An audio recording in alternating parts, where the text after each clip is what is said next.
জাতিসংঘ সাধারণ অধিবেশনে যোগ দিতে প্রধান উপদেষ্টার সফর সঙ্গী হয়ে যুক্তরাষ্ট্রে গিয়ে বিমানবন্দর থেকে বের হওয়ার সময় পতিত স্বৈরাচার আওয়ামী লীগের নেতাকর্মীদের হামলার মুখে পড়েন রাজনৈতিক দলের নেতারা। অন্তর্বর্তী সরকারের প্রধান উপদেষ্টার সরকারি সফরে রাজনৈতিক দলগুলোর নেতাদের সফর সঙ্গী হওয়ার সমালোচনা করছেন রাজনৈতিক নেতারা। রাজনৈতিক মহলে যে আলোচনাটা শুরু হয়েছে যে বডিগার্ড হিসেবে রাজনৈতিক নেতারা গেছেন, এটা তো তাদের রোল না।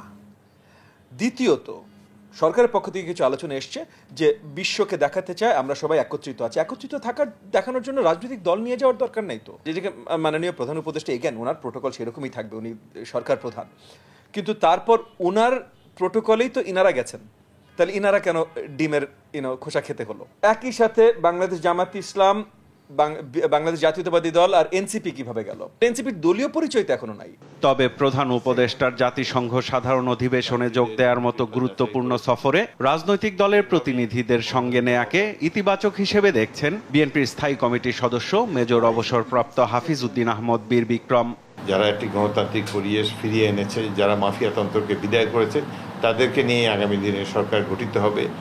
এই সদিচ্ছা বা এই সংকল্পের কথা পৃথিবীব্যাপী ছড়িয়ে দেওয়ার জন্যই এই রাজনৈতিক দলের সদস্যদের নেওয়া হয়েছে। এটি একটি সঠিক কাজ বলে আমি মনে করি। আরেকটা আমি মনে করি যে এনসিপিকে তো নেওয়াই উচিত হয়নি। এই দলটির এখনো রেজিস্ট্রেশন হয়নি, তাদের কোনো জনসমর্থন নেই। ডক্টর ইউনূসের সফর সঙ্গীদের ওপর হামলায় অভিযুক্ত কয়েকজনের নাম পরিচয় এরই মধ্যে প্রকাশ হয়েছে সামাজিক মাধ্যমে। এদের বিরুদ্ধে যুক্তরাষ্ট্র প্রশাসন যথাযথ ব্যবস্থা নেবে বলেও প্রত্যাশা বিএনপির অন্যতম এই নীতি নির্ধারকের।